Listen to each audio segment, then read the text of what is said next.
Board examination में बहुत सारे बच्चे टर्म 2 एग्जामिनेशन को लेकर के बहुत ज़्यादा परेशान हैं।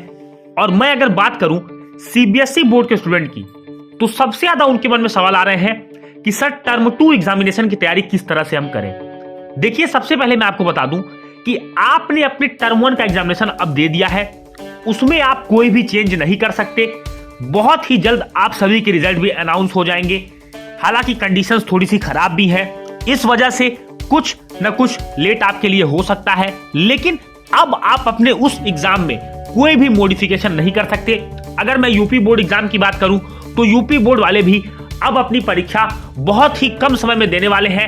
Half yearly examinations, pre board के एग्जामिनेशंस कहीं ना कहीं वह दे रहे हैं, दे चुके हैं। तो बिल्कुल मैं आपको बता दूं किस तरह से आपको नए सिरे से तैयारी करनी है, किन चीजों का आपको ध्यान रखना है और एक परफेक्ट स्ट्रेटेजी क्या होगी जिससे कि आप अपनी पिछली असफलताओं को भुला करके, पिछली बार जो आपसे कमी रह गई थी उन कमियों को सुधार करके अपने इस बोर्ड एग्जाम में पूरी तन मन के साथ लग करके दोस्तों अच्छा रिजल्ट अपने बोर्ड एग्जाम में लेकर के आए।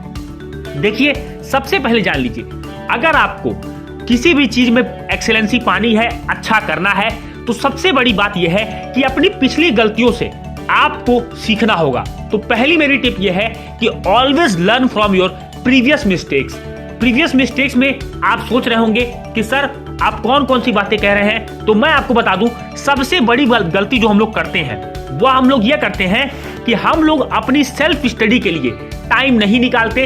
और यही हमारी सबसे बड़ी और सबसे मेजर मिस्टेक होती है कि हम कोचिंग भी जाते हैं, क्लास भी जाते हैं, सारी चीजें हम करते हैं, लेकिन हमारे साथ जो समस्या होती है कि हम पढ़ी हुई चीजों को घर पर आकर के रिवाइज नहीं करते, उसे खुद से नहीं पढ़ते। सेल्फ स्टडी पेन कॉपी लेकर के टेबल पर, स्टडी टेबल पर नहीं बैठते। ज्यादा से ज्यादा समय हम अपनी सेल्फ स्टडी के लिए नहीं दे पाते। इसी वजह से हमारे बोर्ड एग्जाम में मार्क्स कम हो जाते हैं, क्योंकि हम कोचिंग में भी प्रिपेयर रहते हैं, क्लास में भी हम प्रिपेयर रहते हैं, पर हम सेल्फ कितने प्रिपेयर होते हैं इसके डिसीजन हमारी सेल्फ स्टडी के द्वारा ही लगाया जाता है कि हमने कितनी सेल्फ स्टडी अपने एग्जाम के लिए की है। तो आपको अपने आप से कमिट ये करना है इस वीडियो को देखने के बाद कि मैं किसी भी तरह से 6 to 8 आवर्स अब मुझे सेल्फ स्टडी करनी है, चाहे मैं क्लासेस कर पाऊं ना करूं, कोचिंग जाऊं ना जाऊं, लेकिन अब मुझे इतनी चीजें पढ़ा दी गई हैं कि मैं 6 to 8 आवर्स पढ़ करके अपने क्लास में टॉप करना है। मुझे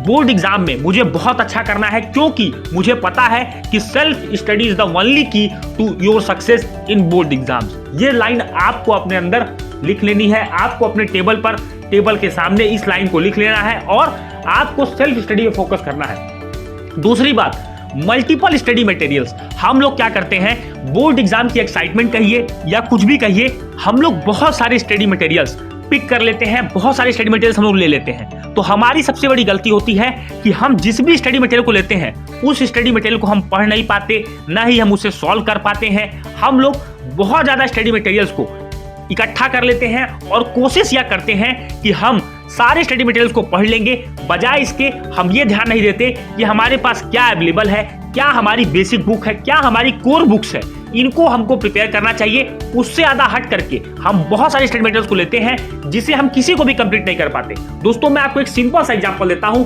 अगर आपके पास किसी भी सब्जेक्ट की एक किताब है, उस किताब को आपको बजाय 4 बार पढ़ना चाहिए, बजाय इसके कि आप एक सब्जेक्ट की कई सारी किताब लेकर के आए। क्योंकि मैं यकीन से कह सकता हूं कि अगर आप एक सब्जेक्ट की 4 बुक लेकर के आएंगे तो आप खुद ये देखेंगे कि आप कंफ्यूज रहेंगे, आपकी कॉन्सेप्ट में भी क्लियरिटी नहीं रहेगी, आप जो स्टडी मटेरियल लेकर के आओगे वो केवल वेस्ट ऑफ मनी होगा। तो आपको हमेशा जब भी आप पढ़ रहे हैं 1 या 2, मैक्सिमम 2 से ज्यादा किसी भी सब्जेक्ट की किताब, स्टडी मटेरियल आपको नहीं रखनी। ये काम अगर आप कर रहे हैं तो आप अपने बोर्ड एग्जाम में सक्सेसफुल होंगे। अब बात आती है कि how to choose a right study material. देखिए, आपको एक राइट स्टडी मटेरियल चूज करने के लिए डिफरेंट क्वालिटीज पे, डिफरेंट एस्पेक्ट्स पे आपको काम करना होगा। सबसे पहले आपको आइडेंटिफाई करना होगा कि जो स्टडी मटेरियल आप ले रहे हैं वो अपडेटेड हो, आपके बोर्ड के लेटेस्ट सैंपल पेपर पे उसको डिजाइन किया गया हो, आपके बोर्ड के सिलेबस के अकॉर्डिंग, आपके बोर्ड में जो क्वेश्चंस की डिमांड की गई है, जो पेपर पैटर्न आपको CBSE, UP board, Bihar board, जिस भी बोर्ड में आप हैं वो जारी किया गया है, उस हिसाब से अगर आपका सैंपल पेपर, अगर आपका जो आप स्टडी मटेरियल लेते हैं वो अपडेटेड है, तो वो आपके लिए बोर्ड एग्जाम के लिए बेनिफिशियल है, क्योंकि उसका सिर्फ एक ही उद्देश्य है, एक ही एम है कि आपके बोर्ड के स्कोर को बहुत ज्यादा उठाना, अच्छा से अच्छा आपको स्कोर कराना। अगली बात जो आपको ध्यान देनी है, solve previous year question paper. देखिए, मैं यहां पर सीबीएसई वाले बच्चों को थोड़ा छांटना चाहूंगा। क्यों? क्योंकि आपने जो अपना टर्म 1 एग्जामिनेशन दिया उसमें आपने पूरा पेपर ऑब्जेक्टिव टाइप दिया है और आपके साथ समस्या ये हुई कि आपको कहीं ना कहीं प्रॉब्लम हुई, लेकिन अब आपको पता है कि ये एग्जामिनेशन आपका डिस्क्रिप्टिव मोड में होने वाला है, तो आपको अब जो तैयारी करनी है वो पुराने पैटर्न पर ही तैयारी करनी है। हालांकि वैरायटी ऑफ क्वेश्चंस आप में ऐड किए जाएंगे, क्योंकि आपको पता है कि नई एजुकेशन पॉलिसी आ गई है, तो बहुत सारे एक्सपेरिमेंट्स सीबीएसई आपके साथ कर रहा है और इस बार आपकी कॉन्सेप्चुअल क्लैरिटी से क्वेश्चंस ज्यादा आएंगे। अगर मैं यूपी बोर्ड की बात करूं तो आपका पेपर जिस तरह से आता था बिल्कुल उसी तरह से आपका पेपर आने वाला है, तो प्रीवियस ईयर क्वेश्चन पेपर को बहुत ज्यादा आप लोग वैल्यू दिया कीजिए दोस्तों।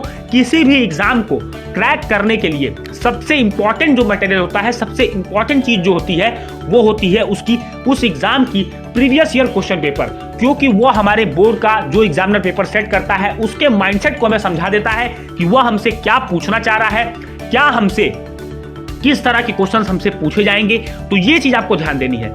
अगली बात आपको ध्यान देना है कि आपको try to learn in audio visual method. कोशिश ये करिए कि आप जो चीज भी पढ़ रहे हैं, अगर आपको किसी भी टॉपिक में डाउट है तो आप उस टॉपिक को ऑडियो विजुअल मेथड के माध्यम से समझिए। कहने का मतलब, जैसे मान लीजिए कि आपको अगर रिफ्रैक्शन टॉपिक में डाउट आ गया, आप रिफ्रैक्शन को यूट्यूब पर डालें, किसी वीडियो लेक्चर में देखें और रिफ्रैक्शन को ऑडियो विजुअल के माध्यम से और क्लियर करें। अपने दिमाग में जो टॉपिक पढ़ रहे हैं उसका डायग्राम, उसकी सारी चीजें, क्या क्या उसमें डेफिनिशंस है, क्या क्या चीजें आपको लिखनी है, क्या उस टॉपिक से क्वेश्चंस पूछ सकते हैं, आपको पूरी ओवरऑल स्टडी करनी है और pick important topics from each chapter. किसी भी एग्जाम में स्कोर करने का मतलब ये होता है कि आपको इंपॉर्टेंट चीजें बहुत पढ़नी होती है और इंपॉर्टेंट चीजों को आइडेंटिफाई आप करते हैं प्रीवियस ईयर क्वेश्चन पेपर से, सैंपल पेपर से, बोर्ड के लेटेस्ट सैंपल पेपर से, ब्लूप्रिंट से।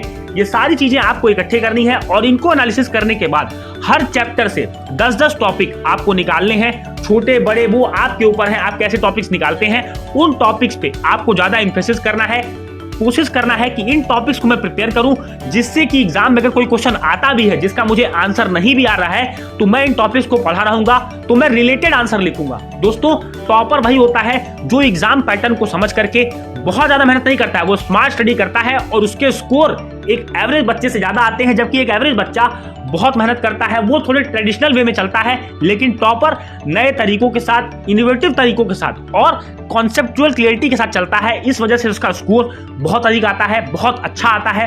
तो उम्मीद है कि इन कुछ टिप्स को फॉलो करके आप अपने नेक्स्ट एग्जाम में, टर्म 2 एग्जामिनेशन में, बोर्ड एनुअल एग्जामिनेशन में आप बहुत अच्छा करने वाले हैं। तो उम्मीद है वीडियो अच्छा लगा तो वीडियो को लाइक करना ना भूलें, अपने व्यूज को जरूर कमेंट करिएगा। कोई भी प्रॉब्लम अगर आपको होगी तो हमें कमेंट सेक्शन में जरूर मेंशन करिएगा। दोस्तों, मिलेंगे अपने अगले वीडियो में, तब तक के लिए जय हिंद, वंदे मातरम।